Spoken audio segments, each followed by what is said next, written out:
Jai Hind everyone. How's preparation going for FCAT 1 2023? Hmm? अगर आज से काउंट करें तो near about 100 days to go, right? 100 days.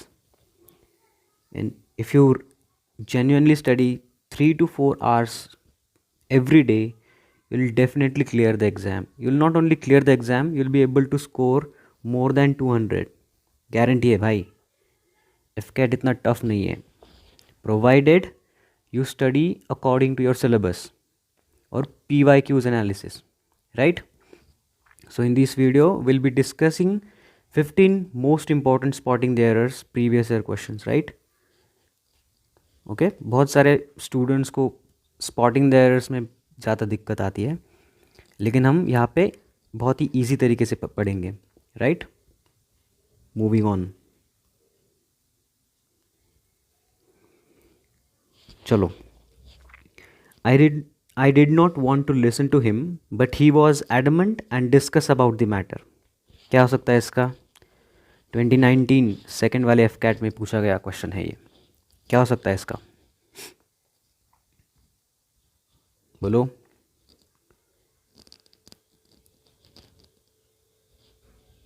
अच्छा, तो देखो, डिस्कस्ड अबाउट. डिस्कस का मीनिंग क्या होता है?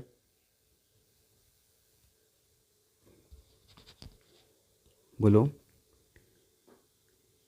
डिस्कस का मतलब ही है to talk about something, right? To talk about something. तो अगर डिस्कस का मतलब ही है to talk about something, so why we are using about here? समझे? अगर इस अबाउट को हम निकालें तब भी सेंटेंस बराबर है, राइट? तो यहाँ पे सिर्फ अबाउट नहीं है. C is the right answer. Okay, next. Please note that the interview for the post shall be held on 15th June 2019 between 10 a.m. to 2 p.m. इसका क्या हो सकता है? बहुत ही सिंपल तरीके से पढ़ना है, ज़्यादा कॉम्प्लिकेट नहीं करना है. एक बार जब क्वेश्चन सामने आए तो सिर्फ उसे पढ़ना है प्रॉपरली. ओके, इसका क्या हो सकता है? अच्छा, आपको ये पता है कि शाल और विल कब कब यूज़ किए जाते हैं? राइट, शाल यूज़ किया जाता है प्लूरल सब्जेक्ट्स के साथ, मोस्टली प्लूरल सब्जेक्ट्स के साथ, एंड विल सिंगुलर सब्जेक्ट के साथ. तो अभी यहाँ पे देखो, यहाँ पे शाल यूज़ किया है, तो सब्जेक्ट कौन सा है? The interview for the post of, right? ये सिंगुलर है, राइट? अगर सब्जेक्ट सिंगुलर है तो क्या प्रेफर किया जाता है? विल. तो यहाँ पे शाल नहीं आएगा, यहाँ पे क्या आएगा? Will be held. समझे? तो यहाँ पे विल आएगा. The correct sentence would be, please note that the interview for the post will be held on 15 June, right? समझे? शाल और will. Okay, next. The legendary hero laid down his precious life for our country. इसका क्या हो सकता है? अच्छा, subject ढूंढो यहाँ पे. The legendary hero. Okay, hero के बारे में बात कर रहे हैं, एक ही पर्सन है, राइट? तो यहाँ पे ये प्रोनाउन सही है या गलत है? राइट. तो यहाँ पे आर के अलावा हैज़ यूज होगा, right? The correct sentence would be, the legendary hero laid his precious life for his country. हम उसके बारे में बात कर रहे हैं, तो प्रोनाउन भी उसी का ही आएगा, his, right? Next question. A year has been gone by since he left us and whenever hear any news of him. इसका क्या हो सकता है?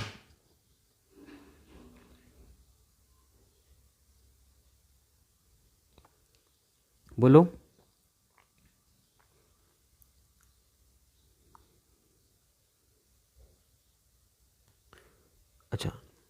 एंड से कनेक्टेड टू सेंटेंसेस, राइट। तो यहाँ पे पास्ट टेंस के बारे में बोला है, और अगर ये एंड से कनेक्ट है तो दूसरा पार्ट भी पास्ट टेंस ही होगा। लेकिन यहाँ पे ये जो वर्ब है वो सिंपल टेंस में क्यों दिया है, राइट। तो अगर किसी सेंटेंस में एक पर्टिकुलर टेंस यूज़ हो रहा है तो वो थ्रू आउट द सेंटेंस वही टेंस रहेगा। Are you getting? तो यहाँ पे हियर के अलावा हर्ड आएगा, समझे, right. Heard past tense form है। Next question, I was laying down when the door bell rang. इसका क्या होगा आंसर? कहाँ है एरर, ढूंढो। I was laying down when the door bell rang. अच्छा, आपको ये पता है क्या, लेइंग और लेइंग में क्या फ़र्क है? ऑब्वियसली स्पेलिंग का फ़र्क है और मतलब का भी फ़र्क है। They have different meanings. तो यहाँ पे कौन सा वाला फिट होगा? एक बार फिर से पढ़िए। I was laying down when the door bell rang, right. अच्छा, ये वाला ये लेइंग का क्या मतलब है? इसका मतलब है पुटिंग समथिंग समवेयर, राइट। चलो एक एग्जाम्पल लेते हैं। A girl is laying the plates on table, समझे। She is putting something, she is putting the plates on table. तो ये वाला लेइंग यूज़ होता है, राइट। और ये वाला लेइंग का मतलब क्या है? LYING। इसका मतलब है to be in a position of rest, like horizontal position, समझे। For example, a boy is laying on bed, right. Position of rest. तो यहाँ पे भी एक पर्सन के बारे में, आई के बारे में बोला गया है, लाइक एक पर्सन के बारे में बोला गया है। तो ये लेइंग गलत है ये, तो यहाँ पे LYING आएगा, समझे। और ये मतलब ये क्वेश्चन हर साल FCAT पूछता ही है। इनफैक्ट CDS में भी ये रिपीट होता है। तो ये ध्यान से करो कि ये लेइंग और ये लेइंग में क्या डिफरेंस है, समझे। सिंपल है, याद रखो सिर्फ। Next question, I told the teacher that the homework set for the day was much too heavy for us to complete. अच्छा, आपको ये चीज़ पता है, टू के साथ टू यूज़ होता है। मतलब एक सिंपल है, अगर एक सेंटेंस में आपको टू दिखाई देता है तो उसके बाद सेंटेंस में ढूंढो कि ये वाला टू है कि नहीं। अच्छा, ये है, तो ये ये कंसेप्ट, तो इस कंसेप्ट में तो एरर नहीं है। तो एरर कहाँ पे है? अच्छा, तो मच में है, क्योंकि ऑलरेडी ये सेंटेंस सुपरफ्लुअस बन गया है। सुपरफ्लुअस मतलब क्या? ये too too heavy for us to complete, ये ऑलरेडी इंटेंसिटी बता रहा है, राइट। तो ये टू यूज़ ही इसीलिए करता है कि बहुत ज़्यादा इंटेंसिटी है, right. Too heavy for us to complete. तो यहाँ पे मच का कोई ज़रूरत नहीं है, तो ऐसे मच हटा दो, राइट। तो यहाँ पे हमने दो दो रूल ध्यान में रखो। फर्स्ट, एक सुपरफ्लुअस वाला, राइट। यहाँ पे सुपरफ्लुअस हो रहा है क्योंकि मच और टू, मतलब मच की कोई ज़रूरत ही नहीं है इस सेंटेंस में। तो ये एक सुपरफ्लुअस वाला, और ये टू एंड टू वाला, ये मोस्ट कॉमन है, FCAT में पूछता ही है। अगर ये वाला टू दिखा तो सेंटेंस में आगे देखो कि एक और टू है कि नहीं, right. Next, moving on, next question, someone they don't know who knocked eight their door in midnight. इसका क्या हो सकता है?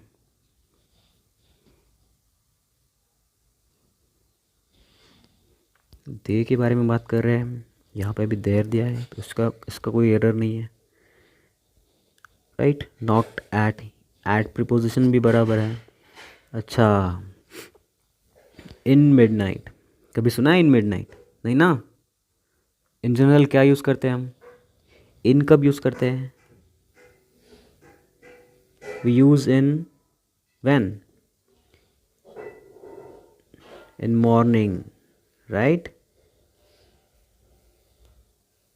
राइट। इन आफ्टरनून,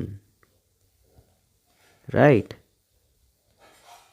और इन नाइट करते हैं क्या? नहीं, हम क्या यूज़ करते हैं? At night. I you getting? तो यहाँ पे क्या आएगा? एट मिडनाइट आएगा। प्रीपोजिशन गलत है यहाँ पे, इन गलत यूज़ किया है, यहाँ पे एट आएगा, right. So correct sentence would B someone they don't know who knocked at their door at midnight, right? Next question. Seldom if ever nature does operate in closed and separate compartments. इसका जब भी तुम seldom if ये वाला phrase देखो तो एक चीज़ हमेशा याद में रखना कि ये जो हेल्पिंग वर्ब होता है, do does what ever it is, ये सब्जेक्ट के आगे आएगा, राइट। तो ये correct sentence would be like seldom if ever does nature operate, ये डज नेचर के आगे आएगा, राइट। मतलब जब भी सेल्डम इफ दिखे तो यही एक एरर है जो होता है नॉर्मली, यही एरर देता है वो। तो जब भी सेल्डम इफ आए, try to look for your helping position of your helping verb, right. So समझ गए, डज नेचर ऑपरेट, ये होगा करेक्ट फॉर्म। तो यहाँ पे है एरर। मतलब हम ये जो क्वेश्चंस कर रहे हैं ये हर पार्ट्स ऑफ स्पीच के मिक्स क्वेश्चंस हैं, okay. We are not particularly solving the questions of particular parts of speech, right? We are not solving questions only of noun, pronoun, we are solving of every parts of speech, right? Next, moving on. Mohan leapt on the opportunity that came his way. यहाँ पे क्या हो सकता है? 2018 first F cat में पूछा गया है। लेफ्ट ऑन होता है क्या? लेफ्ट ऑन होता है या एट होता है? राइट, एट होता है। ये है प्रीपोजिशन का एरर, राइट। इसका अगर हम एग्जाम्पल ले तो एग्जाम्पल क्या होगा? Okay, the cat left on mouse, समझे? लेफ्ट ऑन, लेफ्ट ऑन होगा या एट होगा? एट होगा भाई, एट होगा, left at, right. Next question देखेंगे अभी हम। Moving on. We were looking forward to hear news about missing fisherman, इसका क्या होगा?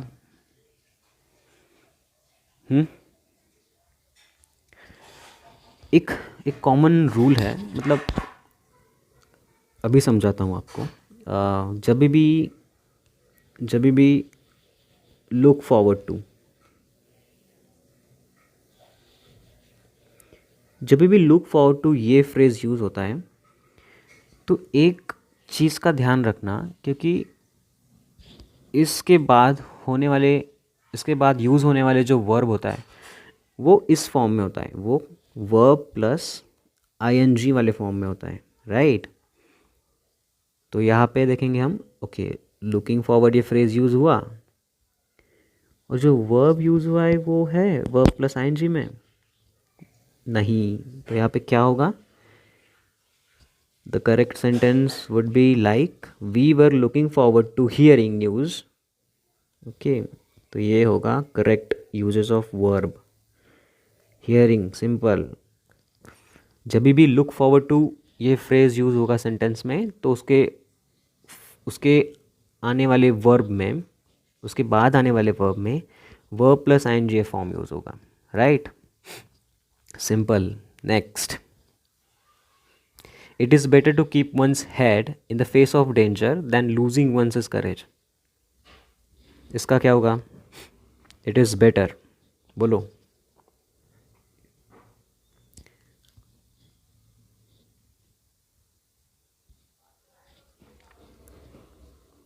जब भी कंपैरिजन करते हैं हम, यहाँ पे कंपैरिजन डिग्री यूज़ किए, राइट? अच्छा, बेटर देन, राइट? तो एक बात हमेशा याद रखना कि दोनों सेंटेंस है। अच्छा, ये पार्ट हो गया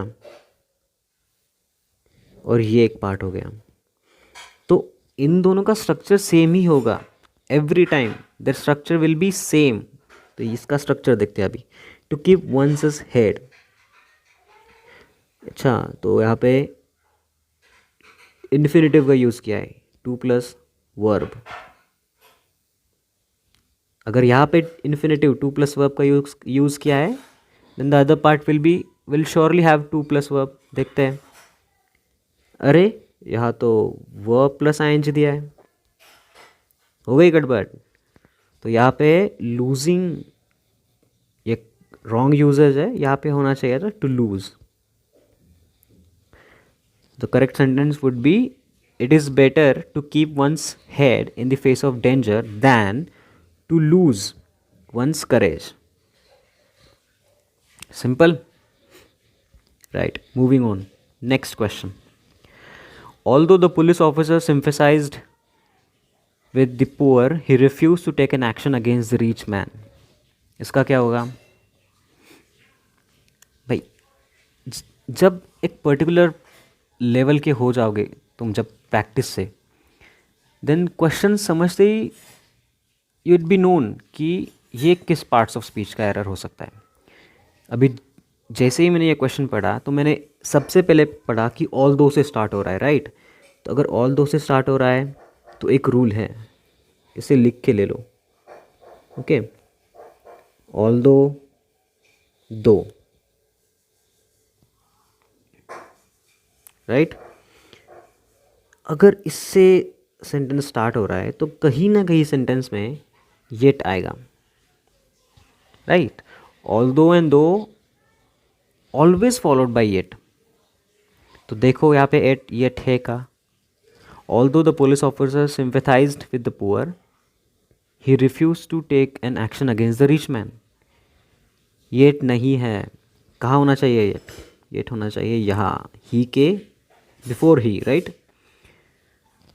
तो जब भी ऑल्दो दो आए तो try to find yet, you will definitely get an answer, right? तो यहाँ पे correct sentence would be, although the police officer sympathised with the poor yet he refuse to take an action. अगर हम इसका example ले तो क्या हो सकता है एग्जाम्पल? चलो, although he tried his best, yet he failed. समझे? ऑल्दो और yet. Simple. Next question. The letter has been written, I insist on being sent at once.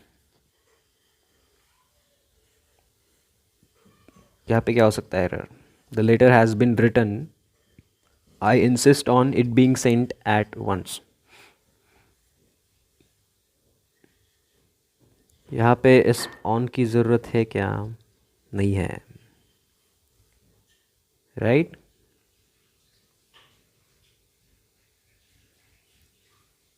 तो correct sentence would be, the letter has been written, I insist it being sent at once. There is no point of using the preposition on. यहाँ पे on इस preposition की ज़रूरत ही नहीं है, राइट? समझे? The next question, on to the next question. I am tired of my boys, said the mother. Both of them keep quarreling all the time. Right now, also they are quarreling with one another. अच्छा, one another.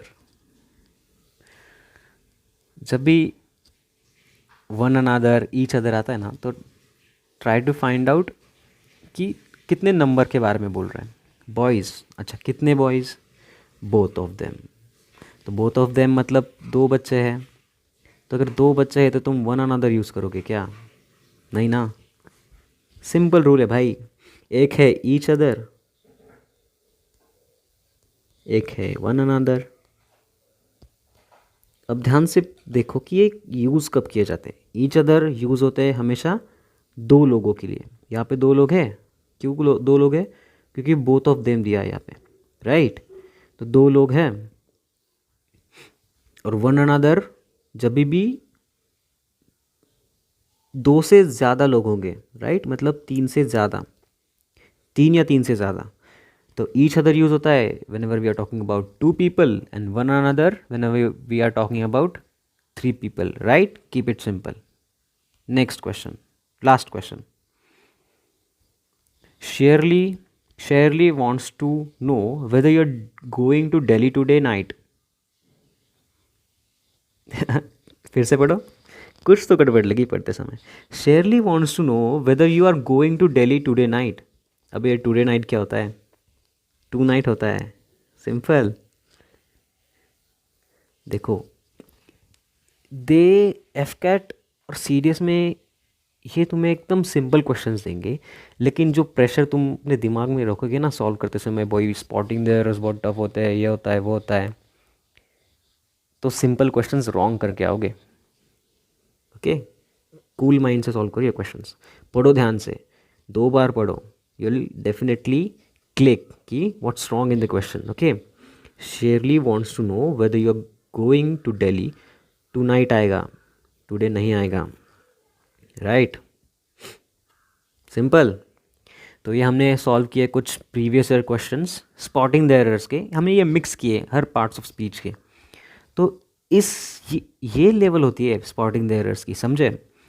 अच्छा, अब जब तुम पढ़ाई start करते हो, when you study one by one, noun, pronoun, adverb, adjective, everything, तो starting में थोड़ी कन्फ्यूजन होती है. बट जब तुम पूरा वो जो पार्ट्स ऑफ स्पीच पढ़ लेते हो, जो सारे रूल्स तुम पढ़ लेते हो, और जब तुम प्रैक्टिस करते हो, राइट, भाई एक सिंपल फंडा है स्पॉटिंग द एरर्स का. एक सिंपल फंडा है, the more you practice the more you score marks in spotting the errors. As simple as this, right.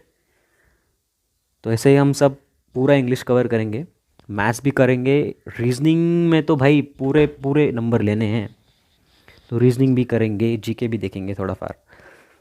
तो आज से 100 डेज़ है approximately, and will be studying together and will be clearing the exam together, right.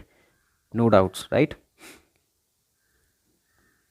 Subscribe कर दो भाई. चलो मिलते हैं नेक्स्ट वीडियो में.